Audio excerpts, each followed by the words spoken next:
கர்த்தருடைய பரிசுத்த நாமத்துக்கு மகிமை உண்டாவதாக. ஆண்டவராகிய இயேசு கிறிஸ்துவின் விலையேறப்பெற்ற உன்னதமான நாமத்தில் இந்த கால வேளையிலும் வந்திருக்கிற அன்பு பிள்ளைகள் அனைவரையும் நாங்கள் வாழ்த்துகிறோம். கர்த்தருடைய நாமத்தில் உங்களை ஆசீர்வதிக்கிறோம். கர்த்தர் இம்மட்டுமாய் நம்மளை நடத்தி இருக்கிறார். இந்த 8வது நாளிலே காலை நேரத்தில் கூடி வருவதற்கு ஆண்டவர் நமக்கு கிருபைகளை பாராட்டி இருக்கிறார். அவருடைய சமூகத்தில் வந்திருக்கிற நாம் ஒரு சில வசனங்களை வாசித்து அதை நம்ம தியானிக்க போகிறோம். யோசுவா புஸ்தகம் 10வது அதிகாரத்துக்கு நேராக நம்முடைய கண்களை திருப்பிக் கொள்ளுங்கள். யோசுவா 10வது அதிகாரம் அதனுடைய 5 முதல் 10 வசனம் முடிய எல்லாரும் இணைந்து வாசிக்கலாம். யோசுவா 10:5 முதல் 10 வசனம் முடிய வாசிக்கலாம்.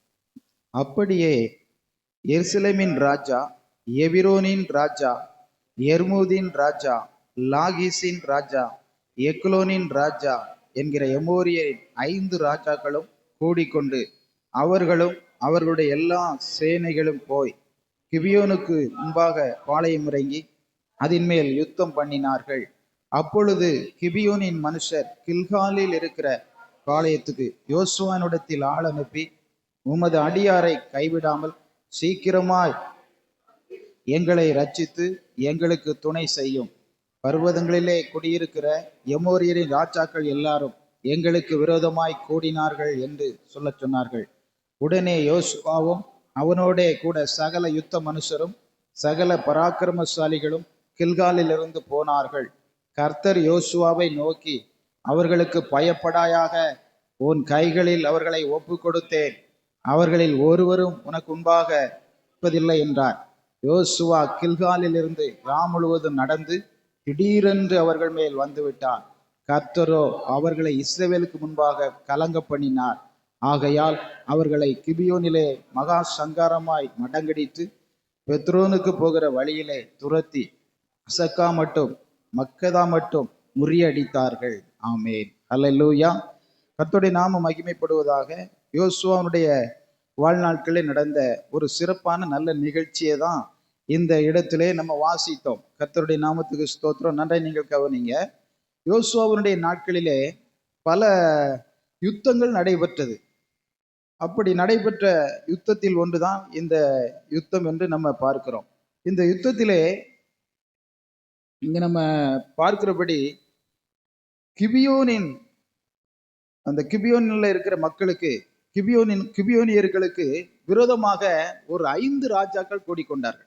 5 ராஜாக்கள் கூடிக்கொண்டு கிபியோனில் இருக்கிற ஜனங்களுக்கு விரோதமாய் எழும்பி வந்து அவர்களை மடங்கடிக்க வேண்டும், தரை மட்டமாக மாற்றிவிட வேண்டும் என்கிறதான ஒரு குறிக்கோளோடும் எண்ணத்தோடும் அவர்கள் கடந்து வந்தார்கள்.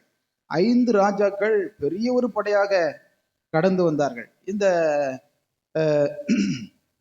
இந்த கிபியோனின் மக்கள் கிபியோனியர்கள் யாருக்கு கீழே இருந்தாங்கன்னு சொன்னா யோசுவாவுடைய ஆளுகைக்கு கீழாக என்ன செய்தாங்க, இருந்தார்கள். அதனால இந்த கிபியோனியர்கள் என்ன பண்ணதாங்கன்னு சொன்னா, யோசுவாவுக்கு ஆள் அனுப்பி, நீர் எங்களுக்காக என்ன செய்யும், துணை செய்ய வேண்டும் என்று சொல்லி கிபியோனியர் கில்கால் இருக்கிற பாளையத்துக்கு யோசுவாவினிடத்தில் ஆள் அனுப்பி, உமது அடியாரை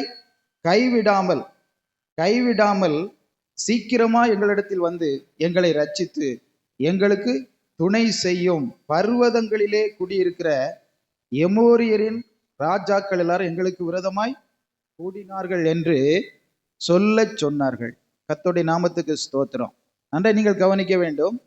எங்களை நீங்க ரட்சித்து எங்களுக்கு துணை செய்யும் என்று சொல்லிவிட்டார்கள். போதும், கர்த்தருக்கு ஸ்தோத்திரம். துணை செய்யும் என்று சொல்லி அவர்கள் சொல்லிவிட்டார்கள். அப்படிப்பட்ட அந்த சூழ்நிலையில அந்த கிபியோனர்களுக்கு துணை செய்கிற விதத்திலே யோசுவா என்ன செய்கிறார்? நீங்க 10:7 வாசிக்கும், எல்லாரும் வாசிங்க. உடனே யோசுவாவும் அவனோட கூட சகல யுத்த மனுஷரும் சகல பராக்கிரமசாலிகளும் கில்காலில் இருந்து போனார்கள். கர்த்தருக்கு ஸ்தோத்திரம். இப்ப கில்காலில் இருந்து உடனே யோசுவா என்ன பண்ணாரு? கிளம்பி நினைஞ்சிட்டாரு. அவர்களுக்கு உதவி செய்யும்படி, அவர்களுக்கு துணை செய்யும்படி, யுத்தத்தில் கூட நின்று அவர்களுக்கு உதவி செய்யும்படி இப்போ யோசுவாவும் அவரோடு கூட இருக்கிற எல்லா ஜனங்களும் புறப்பட்டு விட்டார்கள். கர்த்தருக்கு ஸ்தோத்திரம். புறப்பட்ட உடனே கர்த்தர் சொல்லுகிறார், கர்த்தர் யோசுவாவை நோக்கி, அவர்களுக்கு பயப்படாயாக, உன் கைகளில் அவர்களை ஒப்பு கொடுத்தேன், அவர்களில் ஒருவரும் உனக்கு முன்பாக நிற்பதில்லை என்றார். அல்லேலூயா சொல்லுவோம். கர்த்தர் யோசுவாவை நோக்கி சொல்லுகிறாரு. இவர் அப்படி ஒரு விதமான பயத்தோடு கூட காணப்படுகிறார். யுத்தம் என்றாலே பயந்தானே, சண்டை என்றாலே பயந்தானே, பயந்தான் எல்லாருக்கும்.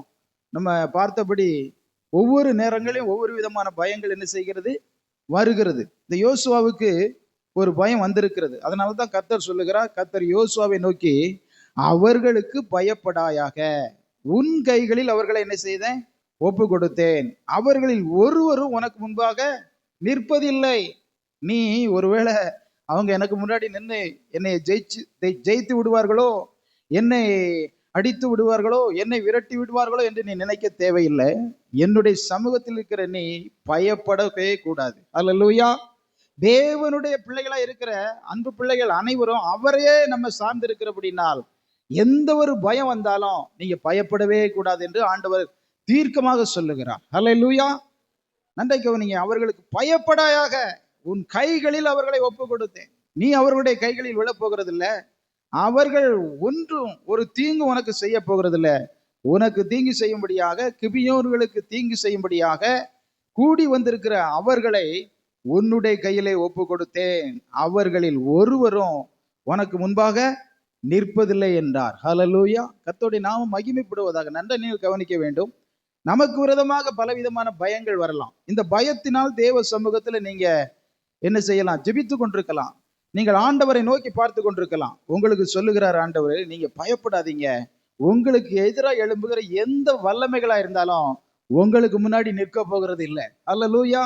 ஏனென்று சொன்னால் உங்களோடு கூட நிற்கிறவர், உங்களுக்கு துணை செய்கிறவர், உங்களை பலப்படுத்துகிறவர், உங்களை நடத்துகிறவர் கர்த்தர். அவர் கூடவே இருக்கிறார். பல காரியங்களை நீ பார்த்திருக்கிறாய். உன் கூடவே இருந்து உனக்கு துணை செய்து பல யுத்தங்களில் உனக்கு நான் உதவி செய்திருக்கிறேன். அதனால யோசுவாவே, நீ பயப்படாத, கலங்காத, பயப்படாம போ. எல்லாரையும் உன்னுடைய கையில ஒப்பு கொடுத்தேன். ஒருவரும் உனக்கு முன்னாடி என்ன செய்ய முடியாது, எதிர்த்து நிற்கவே முடியாது. தேவனுடைய சமூகத்தில் இருக்கிற தேவ ஜனங்களுக்கு விரோதமாய் எந்த ஒரு மனித வல்லமைகளும் தீய வல்லமைகளும் முன்னாடி கண்டிப்பா என்ன செய்ய முடியாது, நிற்கவே முடியாது. இந்த கல்லின் மேல் என் சபையை கட்டுவேன், பாதாளத்தின் வாசல்கள் அதை மேற்கொள்வதில்லை. பாதாளத்தின் வல்லமைகள் பலவிதமான விதத்தில் நம்மளுக்கு விரோதமாய் போராடலாம். எப்படி போராட்டங்களை, பிரச்சனைகளை மக்கள் மூலமாக கொண்டு வந்தாலும், மனிதர்கள் மூலமாய் கொண்டு வந்தாலும், பிரச்சனைகள் மூலமாய் கொண்டு வந்தாலும், பலவிதமான கிரியைகள் மூலமாய் கொண்டு வந்தாலும் எதுவும் நம்மை சேதப்படுத்துவது இல்லை. அல்லேலூயா. ஒருவரும் நமக்கு முன்பதாக நிற்பதும் இல்லை என்று இந்த வசனத்திலே வாசிக்கிறோம். யோசுவா என்ன பண்ணாரு? யோசுவா 10:9 வாசிக்கிறோம். யோசுவா கில்காலிலிருந்து ராம் முழுவதும் நடந்து திடீரென்று அவர்கள் மேல் வந்து விட்டார். அல்லேலூயா. நல்லா நீங்க கவனிங்க. யோசுவா கர்த்தர் சொன்ன வார்த்தைகளை கேட்டோடனே பயமெல்லாம் அவரை விட்டு ஓடிட்டு, உடனே இன்மை தாமதிக்க கூடாது அப்படின்னு சொல்லிட்டு உடனே இரவிலேயே கிளம்பி ராம் முழுவதும் நடந்து திடீரென்று அவர்கள் மேல் வந்து விட்டான். அல்லேலூயா. நமக்கு ஆண்டவராய் இருக்கிற தேவன் சொல்லுகிறாரு, இரவு முழுதும் தேவனோடு கூட நம்ம நடக்க வேண்டும். ஒரு வசனத்தை நீங்க வாசிங்க. லூக்கா 18வது அதிகாரம் 7வது வசனம். லூக்கா 18:7. அந்தபடியே தேவன் தம்மை நோக்கி இரவும் பகலும் கூப்பிடுகிறவர்களாகிய தம்மால் தெரிந்து கொள்ளப்பட்டவர்களின் விஷயத்தில் நீடிய பொறுமையுள்ளவராய் இருந்து அவர்களுக்கு நியாயம் செய்யாமல் இருப்பாரோ? தேவனுடைய சமூகத்துல இரவும் பகலும் அவரையே நோக்கி கூப்பிடுகிறவர்கள் அவருடைய சமூகத்துல அவரையே நோக்கி பார்க்கிறபடினால் அவர்களுக்கு நியாயம் செய்யாமல் இருப்பாரோ? தம்மால் தெரிந்து கொள்ளப்பட்ட தம்முடைய ஜனம் அவரை நோக்கி கூப்பிடும் பொழுது, அவரை ஆராதிக்கும் பொழுது, அவரையே நம்பி அவருடைய சமூகத்திலே தாழ விழும் பொழுது, அவருடைய பாதத்தில் இருக்கிற எந்த ஒரு தேவ ஜனமா இருந்தாலும் அதுலயும் இரவுல ஜெபிக்கிறது கர்த்தருக்கு அதிகமா என்ன செய்யும், பிடிக்கும். நல்லா நீங்க கவனிங்க. இரவும் பகலும் கூப்பிடுகிறவர்களாகிய ஜனங்கள் அவர்களுடைய வாழ்க்கையில நிச்சயமா நியாயம் செய்வார். யார் நியாயம் செய்ய வருவார்னா கர்த்தரே வருவார். அல்லேலூயா. கர்த்தரே வருவார். அதனாலதான் இந்த யோசுவா கலங்காதபடிக்கு, பயப்படாதபடிக்கு ராம் முழுதும் கர்த்தர் சொன்ன பிரகாரமாக நடந்து சென்று அவர்கள் மேல திடீர்னு வந்துட்டார். நல்லா நீங்க கவனிக்கணும்.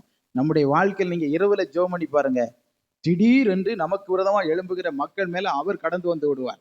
அவருடைய பிரச்சனை என்ன செய்யும், கடந்து வந்து விடும். நமக்கு விரோதமா எழும்புகிற வல்லமைகளுக்கு விரோதமாக நம்ம கண்டிப்பாக போராடி ஜெபிக்க வேண்டும். நம்ம ஒரு மனிதன் கூட நம்ம இந்த புதிய ஏற்பாடு காலத்துல நம்ம போராட வேண்டாம் என்று ஆண்டவருடைய வசனம் சொல்லுகிறது. பழைய ஏற்பாடு காலத்துல யுத்தம் பண்ணா தான் ஜெயிக்க முடியும். ஒரு மனுஷனை போய் எதிர்த்து போராடி அவங்களோட கூட யுத்தம் பண்ணா தான் ஜெயிக்க முடியும். ஆனா இந்த காலகட்டத்துல நமக்கு ஒரு யுத்தம், பெரிய யுத்தத்தை ஆண்டவர் நமக்கு தந்திருக்கிறார். பிசாசின் கிரியைகளோடும் அவனுடைய படைகளோடும் நமக்கு பயங்கர போராட்டம் இருக்கு. எப்பொழுதுமே போராடுவான். யாரை வச்சினாலும் போராடுவான். எந்த பிரச்சனை கொண்டு வந்தனாலும் அவன் போராடிக்கிட்டே இருப்பான். ஆனா நீங்களும் நானும் ஒன்று தெரிந்து கொள்ள வேண்டும். இந்த போராட்டத்தின் மத்தியில நம்மளை பலப்படுத்தி நமக்கு துணை நின்று நம்மளை ஜெயிக்க வைக்கிற ஆண்டோடைய சமூகத்துல இரவில அதிகமாக ஜெபிக்க கற்றுக்கொள்ள வேண்டும். ஹல்லேலூயா. இரவில நீங்க ஜெபம் பண்ணி பாருங்க. உங்களுக்கு விரோதமா எழும்புகிற எந்த வல்லமைகளா இருந்தாலும் அந்த காரியங்கள் எல்லாம் சிதறுண்டு ஓட பண்ண நம்முடைய ஆண்டவர் நமக்கு துணை நின்று யுத்தம் பண்ண அவர் வல்லவராக இருக்கிறார். அடுத்த வசனத்தை நீங்க வாசிப்பீங்கன்னா, கர்த்தரோ அவர்களை இஸ்ரவேலுக்கு முன்பாக கலங்க பண்ணினார். போது நல்லா கவனிங்க.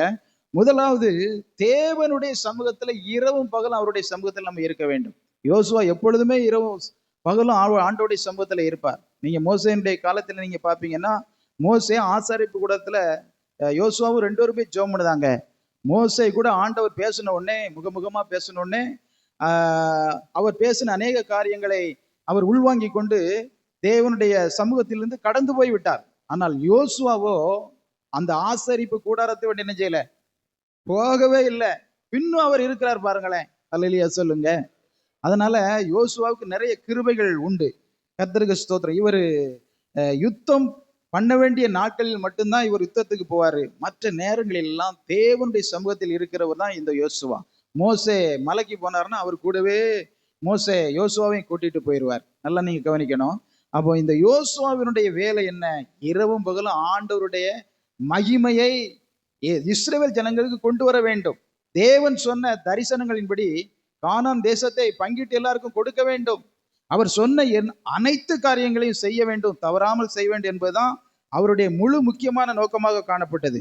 அதனால்தான் ஆண்டவராக இருக்க தேவன் இப்பொழுது இறங்கி வருகிறார். இரவிலே இவர்கள் படையாக சென்று விட்டார்கள். எதிராக எழும்பின 5 கூட்ட ராஜாக்களுக்கு விரோதமாக இரவிலேயே எழும்பி வந்து விட்டார்கள்.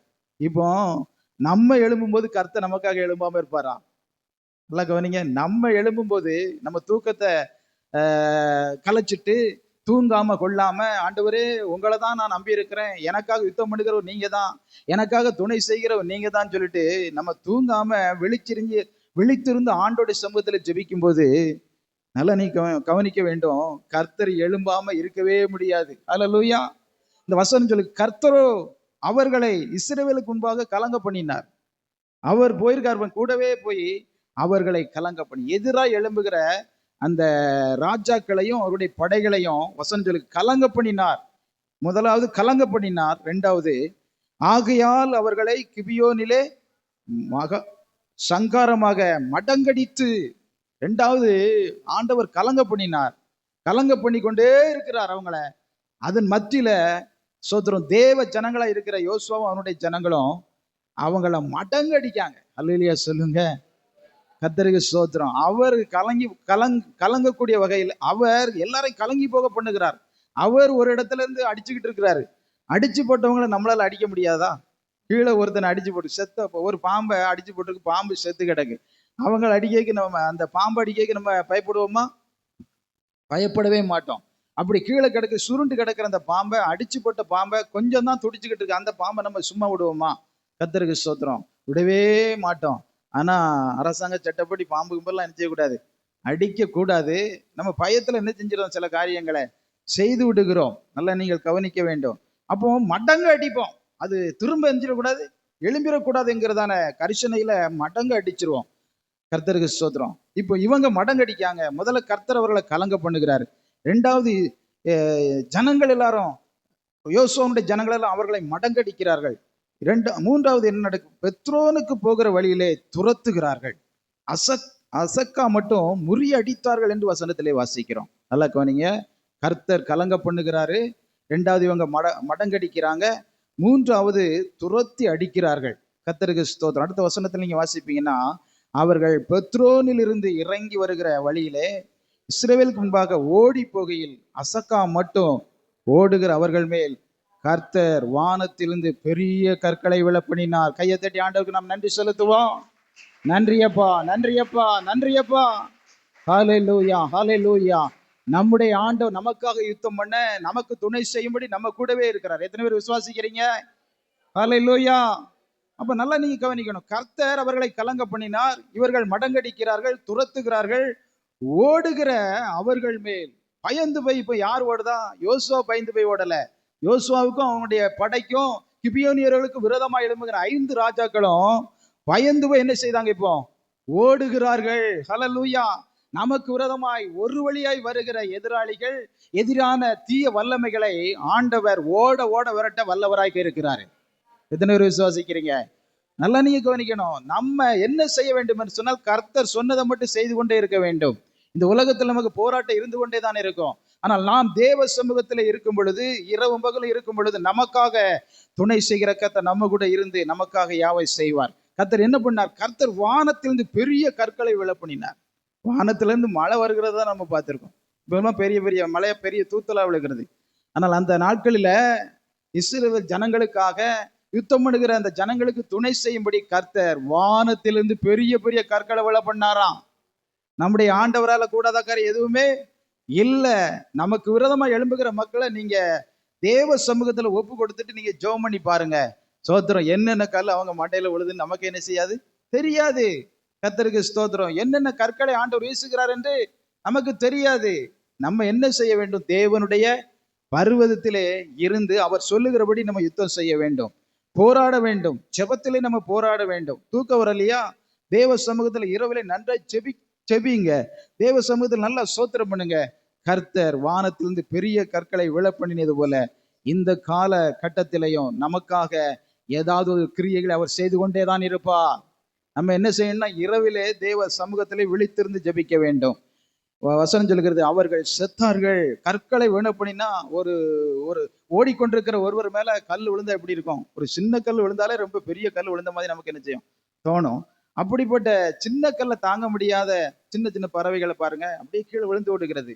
மனிதர்கள் மேல, சின்ன பிள்ளைகள் மேல இந்த பிள்ளைகள் விளையாண்டுகிட்டு இருப்பாங்க பாத்தீங்களா? ஒரு சின்ன கல்லை போட்டாலே எனக்கு வலிக்கே அப்படிம்பாங்க. ஏன் வலிக்குன்னு சொன்னா, அந்த வேகம் அதிகம், அதனாலதான் வலிக்கு. இப்போ பெரிய பெரிய கல் தலையில வந்து விழுந்தா பிழைக்க முடியுமா?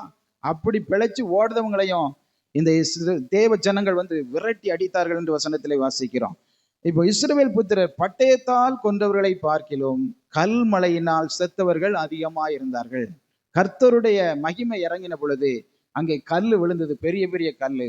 அந்த கல்லுக்கு அநேகர் மரித்தார்கள் என்று இந்த தேவனுடைய வசனம் சொல்லுகிறது. ஹல்லேலூயா. அது மட்டும் ஆண்டவர் செய்யல. கர்த்தருக்கு ஸ்தோத்திரம். நம்முடைய ஜெபத்துக்கு எவ்வளவு மகிமை வல்லமை இருக்கிறது என்பதை குறித்து ஒரு வசனத்தை காட்ட விரும்புகிறேன். யோசுவா 10ஆம் அதிகாரம் 12வது வசனத்தை நீங்க வாசிங்க. அப்படி யுத்தம் பண்ணும் போகும்போது இந்த நடந்த ஒரு காரியம், கர்த்தர் எமோரியரை இஸ்ரவேல் புத்திரருக்கு முன்பாக ஒப்பு கொடுக்கிற அந்நாளிலே யோசுவா கர்த்தரை நோக்கி பேசி, பின்பு இஸ்ரவேலின் கண்களுக்கு முன்பாக, சூரியனே நீ கிபியோன் மேலும், சந்திரனே நீ ஆயலோன் பள்ளத்தாக்கின் மேலும் தரித்து நில்லுங்கள் என்றான். அப்பொழுது ஜனங்கள் தங்கள் சத்துருக்களுக்கு நீதியை சரி கட்டு மட்டும் சூரியன் தரித்தது, சந்திரனும் நின்றது, இது யாசேரின் புஸ்தகத்தில் எழுதியிருக்கவில்லையா? கர்த்தருக்கு சூரியன் அஸ்தமிக்க தீவிரிக்காமல் ஏறக்குறைய ஒரு பகல் முழுவதும் நடுவானத்தில் நின்றது. அல்லேலூயா. நல்லா நீ கவனிங்க. அதுக்கப்புறம் அந்த யுத்தத்திலேயே அவர் ஆண்டவர் கூட பேசுகிறார். எப்போதும் கர்த்தர் கூடவே பேசிக்கிட்டு போவார்னு நினைக்கிறேன். அவர் கூடவே கர்த்தர் வந்துகிட்டே இருந்திருப்பார். அவர் கூடவே நினைச்சுக்கிட்டு இருக்காரு, இவர் பேசிக்கிட்டு போயிட்டு இருக்கிறார். இப்போ எங்களுக்கு நேரம் இல்லை, இப்போ என்ன செய்ய போகுது? நைட்ல நாங்க வந்ததுனால இப்போ என்ன ஆகி போய் விட்டது? இப்போ விடிய போகுது. அதனால இப்போ யுத்தம் நடந்து கொண்டிருக்கு, பகல்லையும் யுத்தம் நடந்துகிட்டு இருக்கு. கால வேளையில வந்து இவ்வளவு நேரம் நாங்க சாயங்காலம் வரைக்கும் யுத்தம் பண்ணிக்கிட்டு இருக்கோம். இப்போ வெயில் என்ன செய்ய போகுது? இல்லாமல் போக போகுது. சூரியன் அப்படியே அஸ்தமிக்க போகுது. அதனால ஆண்டவரே நீங்க எனக்கு ஒரு துணை செய்யணும். என்ன அப்படின்னு சொன்னா, இந்த சூரியன் பார்த்து நான் கட்டளையிட போகிறேன், சந்திரனை பார்த்து கட்டளையிட போகிறேன், அது அப்படியே மத்திய வானத்துல என்ன செய்யணும்? நிற்க வேண்டும் என்று சொல்லி சொன்ன உடனே கர்த்தருக்கு ஸ்தோத்திரம், சந்திரன் நிற்க வேண்டிய இடத்துல நின்றது, சூரியன் நிற்க வேண்டிய இடத்துல ஒரு பகல் முழுதும் அப்படி நின்றதாம். அல்லேலூயா. கர்த்தர் நமக்காக எவ்வளவு கிரியைகளை செய்கிற தேவன் என்று பாருங்க. நீங்க நம்ம என்ன நினைக்கிறோம்? நம்முடைய ஜெபங்களை சாதாரணமா நினைக்கிறோம். நம்ம ஜெபங்கள் ஒரு 5 நிமிஷம் தானே, கொஞ்சம் ரெஸ்ட் எடுத்துட்டு நம்ம ஜெபித்து கொள்ளலாம் என்று நினைக்கிறோம். நீங்க சோர்ந்து போய் அசந்து போய் இருக்கிற நேரத்துல ஒரு 5 நிமிஷம் ஜெபம் பண்ணி பாருங்க. நைட்ல நீங்க விழிக்கிற நேரத்துல ஒரு 2 நிமிஷம் நீங்க விழித்திருந்து நீங்க கட்டிலுக்கு போகாம, படுக்கைக்கு போகாம, தலைவாணில போய் அப்படியே தலையை வைத்து சுத்தி கொண்டு இருக்காம, தேவ சமூகத்துல ஒரு 5 நிமிஷம் ஜெபம் பண்ணி பாருங்களேன். அந்த ஜெபத்துக்கு ரொம்ப பவர் இருக்கு. ஹல்லேலூயா. இரவுல ஜெபிக்கிற ஜெபம் ரொம்ப பவர் உள்ளது. அவன் கர்த்தர் கூடவே யோசுவா கூடவே போகிறார். கூட போகும்போதே பேசிக்கிட்டே போகிறார். ஆண்டவர் கூட பேசிக்கிட்டு போனோடனே இவர் சொல்லுகிறாரு, சந்திரனே நில்லு, சூரியனே என்ன செய் நில்லுன்னு சொன்னேன். ஒரு பகல் முழுதும் ஒரு மனுஷனுடைய சொல்லை கேட்டு ஜெபத்தை கேட்டு ஆண்டவர் அற்புதங்களை செய்ய முடியுமானால் உங்களுடைய ஜெபங்களை என்னுடைய ஜெபங்களும் கேட்டு இந்த வார்த்தையை கேட்கிற அனைத்து தேவைப்படக்கூடிய ஜெபங்களை கேட்டு அற்புதம் செய்வாரா செய்ய மாட்டாரா? நமக்காக யுத்தம் பண்ணுவாரா பண்ண மாட்டாரா? நமக்காக எதிராளிகளை விரட்டுவாரா விரட்ட மாட்டாரா? கலங்க பண்ணுவாரா கலங்க மாட்டாரா? அவர் கலங்கி போக பண்ணுகிற தேவன். கர்த்தருக்கு ஸ்தோத்திரம். நம்ம கலங்க தேவையில்லை. நிறைய நேரம் நம்ம கலங்கிருந்தோம், நம்ம கலங்க கூடாது. தேவ சமூகத்தில் அப்படியே நாம் முழங்கால் படியிடுவோம். கர்த்தருக்கு ஸ்தோத்திரம். வசனம் சொல்லுகிறது யோசுவா 10:21 ஜனங்கள் எல்லாரும் சுகமாய் மக்கோது இருக்கிற பாளையத்திலே யோசுவாவினிடத்திற்கு திரும்பி வந்தார்கள். இஸ்ரவேல் புத்திரருக்கு விரோதமாக ஒருவனும் தன் நாவை அசைக்கவில்லை என்று வசனத்திலே வாசிக்கிறோம். அருமையான தேவனுடைய பிள்ளைகளே, தேவன் நம்முடைய பட்சத்தில் இருப்பார் என்று சொன்னார். மனிதன் எம்மாத்திரம், நமக்கு விரோதமாக எழும்புகிற தீய வல்லமைகள் எம்மாத்திரம், அவர்களை ஓட ஓட விரட்டுவதற்கு, அவர்களை போகிற இடத்திலே கலங்கடிப்பதற்கு, கற்களை கொண்டு அவர்களை சோத்திரம் துரத்துவதற்கு நம்முடைய தேவன் வல்லமையுள்ள தேவனாக இருக்கிறார். நம்மகிட்ட இருக்கிற தேவன் சாதாரணமான தேவன் அல்ல. நமக்காக அவர் யுத்தம் பண்ணுகிற தேவன். நமக்காக நம்முடைய ஜெபங்களை கேட்டு கிரியை செய்கிற கர்த்தர் தான். என்னுடைய ஜெபங்களை கேட்பாரா என்று சொல்லி நீங்க நினைக்கிறீங்களா? உங்க ஜெபத்தை கேட்டு ஆண்டவர் உங்க வாழ்க்கையில கிரியை செய்ய அவர் போதுமானவர். உங்களுக்காக யுத்தம் பண்ண அவர் போதுமானவர். உங்கள் வழக்குகளை எல்லாம் அவர் தீர்ப்பாரு. உங்கள் பிரச்சனைகள் எல்லாம் அவர் தீர்ப்பாரு. உங்களுடைய வாழ்க்கையில காணப்படுகிற இக்கட்டான போராட்டமான மாறாட்டமான விலகினமான எல்லா தடைகளை கர்த்தர் உடைக்க வல்லவராய் இருக்கிறார். அவர் நம்முடைய பட்சத்தில் இருக்கும் பொழுது நாம் பயப்பட தேவையில்லை, நாம் கலங்க தேவையில்லை. யோசுவாவை பயப்படண்டாம். யோசுவா கூட போகிற ஜனங்களை நீங்க பயப்படண்டாம். தேவனை ஆராதிக்கிற ஜனங்களை நீங்க பயப்பட தேவையில்லை. தேவ சமூகத்துல இரவும் பகலும் கூப்பிட்டு கொண்டிருக்கிற மகனே மகளே, நீங்க பயப்பட தேவையில்லை. கர்த்தர் உங்களுக்காக யுத்தம் பண்ணுகிற நாள் இது. கர்த்தர் யுத்தம் பண்ணுகிற நாள் இது. ஆண்டவர் உங்களுக்காக யுத்தம் பண்ணுவாரு. எதை குறித்து நீங்கள் பயப்பட்டு கலங்கி இருக்கிறீர்களோ, நீங்கள் பயப்படாமல் முன்னேறுங்கள். உங்களுக்கு விரோதமாக எழும்பின அனைத்து காரியங்களையும் உங்களுடைய கையில ஒப்பு கொடுத்து விடுவார். அதற்கப்புறம் நீங்க என்னென்ன பண்ணுவீங்களோ அதை நீங்க பண்ணிக்கொள்ளலாம். கர்த்தருடைய கரம் குறுகவில்லை, கர்த்தருடைய கரம் குறுகல. அவருடைய கரம் பராக்கிரமமுள்ள கரம், வல்லமையான கரம், அதிசயங்களை செய்கிறது அவருடைய கரம், அற்புதங்களை செய்கிறது அவருடைய கரம், நீட்டப்பட்ட அவருடைய வல்லமையான கரம். இந்த கால வேளையில் நம்ம அமருகிற கிருபைகளுக்காய் இந்த சத்தத்தை கேட்டுக்கொண்டிருக்கிற அனைத்து தேவ பிள்ளைகள் மேலும் கர்த்தருடைய மகிமை இறங்குவதற்காக எல்லாரும் கர்த்தரை கொஞ்ச நேரம் ஸ்தோத்திரம் பண்ணுவோம். ஸ்தோத்திரம் ஸ்தோத்திரம் ஸ்தோத்திரம் ஸ்தோத்திரம் ஸ்தோத்திரம் ஸ்தோத்திரம் ஸ்தோத்திரம். ஆண்டவரே நன்றியப்பா நன்றியப்பா நன்றியப்பா. ஆண்டவரே உமக்கு நாங்கள் நன்றி செலுத்துகிறோம். எங்கள் அன்பின் ஆண்டவரே, ஆண்டவர் உண்மை போல ஒரு தேவன் இல்லையப்பா. தேவனுடைய ஜனங்கள் உண்மை சார்ந்து நிற்கும் பொழுது, உம்முடைய சமூகத்துல இரவும் பகலும் கூப்பிடும் பொழுது, அது மட்டுமல்ல உம்மோடு கூட இடைவிடாமல் ஜெபம் பண்ணி கொண்டிருக்கும் பொழுது, உம்மோடு கூட பேசி உறவாடி எப்பொழுது உம்மோடு கூட நடந்து கொண்டிருக்கிற தேவ ஜனத்துக்கு நீர் எல்லா வல்லமைகளையும் கர்த்தர் கொடுக்கிறேன். அவர்களுக்காக துணை நின்று யுத்தம் பண்ணுகிறேன். அதற்காக உமக்கு நன்றி செலுத்துகிறோம்.